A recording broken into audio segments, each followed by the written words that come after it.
Yes, definitely scary.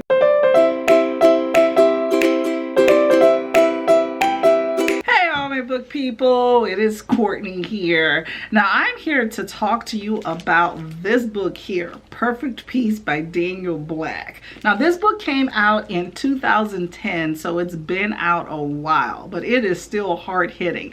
I want to give a shout out to my mom who actually told me about this book about a year and a half ago, and I am glad I finally read it. And also, I'm going to link below a group discussion that we had earlier in the week about this book. I definitely suggest you check it out. A good time. Anyway, so this book, Perfect Peace, now this is like 1940s Alabama, okay? No, 1940s Arkansas and this is, by the way, not a spoiler, it is in the synopsis here. It is about a boy who was misgendered at birth. Pretty much you have MMA and Gus. They've been married for, I don't know, a few years, right? And they have been blessed to have 6 awesome boys. However, she really wants a girl. So when the 7th kid winds up being a boy, she decides to turn that blessing in her favor and make this child perfect a little girl, unbeknownst to everyone else, except the midwife. We're gonna get into that, okay? Read the book. Anyway, so everybody is thinking that this little boy is a girl, you know, all the bells and whistles, she's special, all this stuff. And then the child is still young, like 8 or so, when everything implodes and it comes out that this little boy is now a girl. And so now you have this whole idea of what is the identity, what is gender, the whole nature versus nurture. Are you born a certain way, or do you learn those things from your environment? Now, not only does that involve gender identity, that also involves violence we inflict on people, and it also involves racism. Are people learning things from around them? Or are they just like, hey, I pop out the womb this way? This book brings up a lot of different questions and makes you question yourself too. All of these different aspects, okay? This book is just like one big trauma. Now, it's a really good book. I really did enjoy it. So your head definitely needs to be in the right headspace for it. Now, Imogene, the mom, she has her own little backstory of childhood trauma, okay? We won't go into that, okay? But I will say that colorism is definitely real and prevalent in the Black community and is very destructive. However, the trauma that she inflicted on this little boy is downright hurtful, okay? And the idea of now transitioning from a little girl to a little boy is not that seamless. And I'm about 40% into this book now, right? And I think that people are forgetting not only, okay, yes, we have this gender issue now, but it's still a child. And I feel like the idea that this is still a child having to process this, people are not equating. And it is just rubbing me the wrong way, y'all. I really do like the family in this book. It's the Peace family, right? I like the backstory, by the way, of changing the name from Pace to Peace. Read the book. It's pretty interesting. They seem like a very supportive family. You have all of these boys that rallied around this little girl. They behave like little kids, and I think that's a beautiful thing in their interactions and talking with each other. But I feel like there's about to be a shift from being an ally to this little girl to now not being so much of an ally to this little boy, and I just fear for him so much. But Imogene's sisters, you got Pearlie and you got Gracie. You know what? They can kick rocks along with the mama, okay? I'm gonna leave it at that. And Gus and Imogene, they're a married couple. You got 7 kids. Why in the world does he have an issue with seeing her naked body? Something ain't right there. One of the things that I do like about this book as well is that it is in third person, but you get into the mind of tons of different characters, like all of the kids, the sisters, the mom, the dad, all that stuff. Generally, that many POVs kind of rubs me the wrong way. In this particular book, I'm not mad at it. I actually really like it, and I think it's because you just have such a strong subject matter that I think it's nice to be able to see what everybody thinks about it. Now I'm gonna go and get back to reading this book, okay? I'll see y'all later. Okay, so let's make some tofu tacos. Now, a lot of people are afraid of tofu, but it's really nothing to be scary about. It is protein. Just make sure your gravy or whatever you cook it in is super flavorful. Now, one thing that I always do is I start with this extra firm tofu, okay? It comes in this little thing. I wrap it up in a dish towel that is wrapped in a napkin. So you squeeze as much of the water out this tofu as possible. And that's what you're left with. Yes, not very pretty, but it's protein. Don't worry about the look. I know it's scary. You go ahead and start chopping it up into little bitty cubes. And this is what it looks like. Yes, definitely scary, but don't worry about it. We're going to saute him in a pan. Okay, so here's my tofu. I added a bit of some Tony Chachere's seasoning because I realized I don't have any taco seasoning. So I'm going to use that instead. Don't mind my husband's wiener there. And I have some broccoli that I chopped up in here because this is going to be vegetarian all the way. There we go. Going to mix this up a little bit. Also going to add in 2 cans of just some diced tomatoes here. I like chunky tacos. And that's pretty much it. Going to mix this up, add some more seasoning, and we got ourselves some tacos. And here are my vegetarian tofu tacos. I like my tacos really chunky with a lot of vegetables. So I siphoned off a lot of that liquids in there. And of course, you got to eat it with these Ortega tacos with some cheese on top. Delish. Okay, I am back. I got my tea. Oh, let me show y'all this.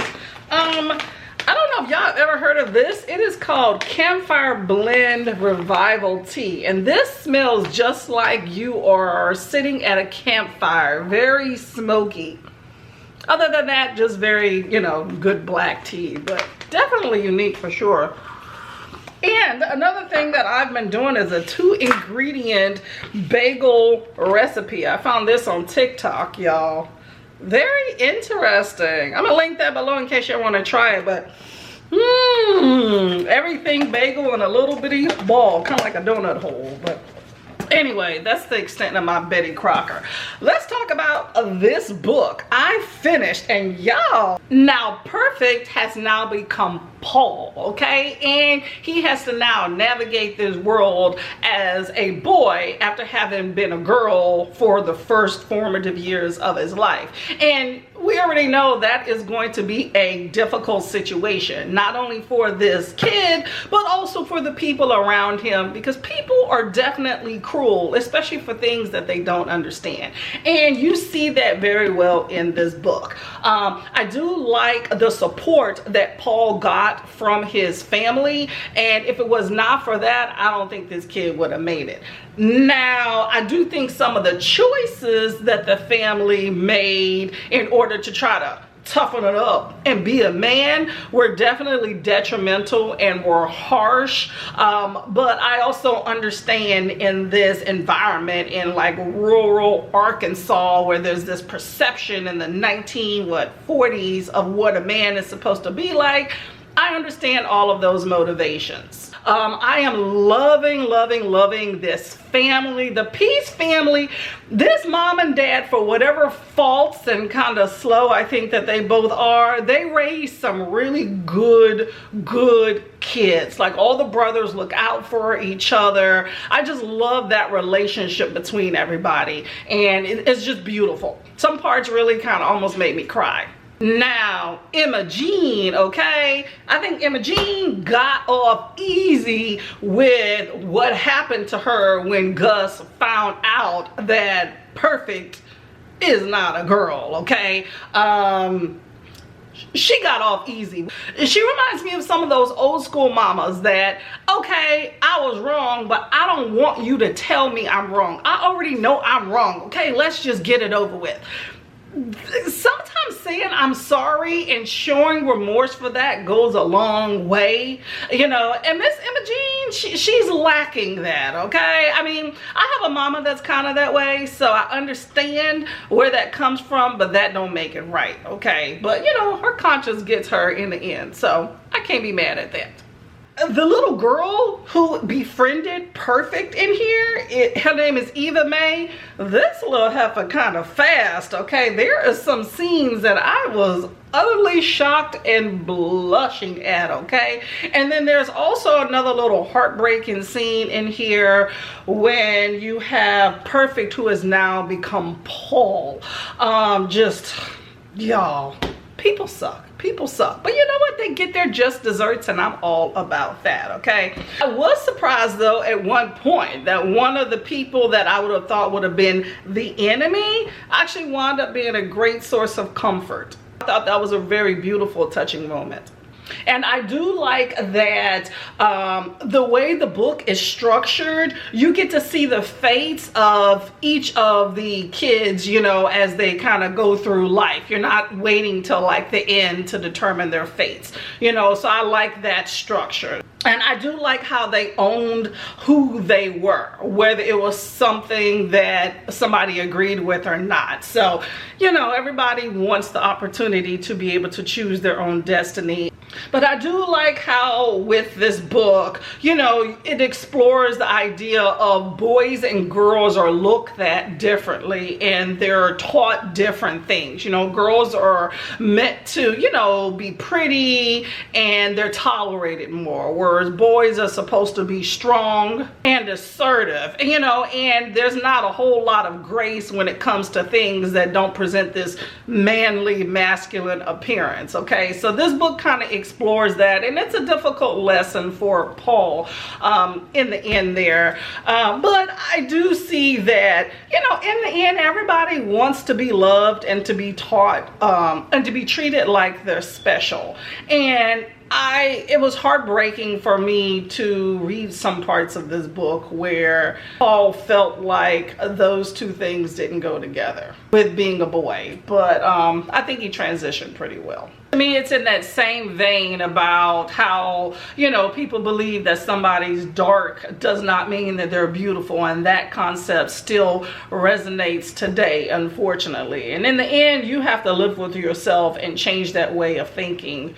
And too often people fall into that category. Same thing with being big and beautiful, like the idea that those two concepts can't go together. People need to do better, okay? They need to do better. I, for one, do not like feed into horrible negative stereotypes that break us as people down.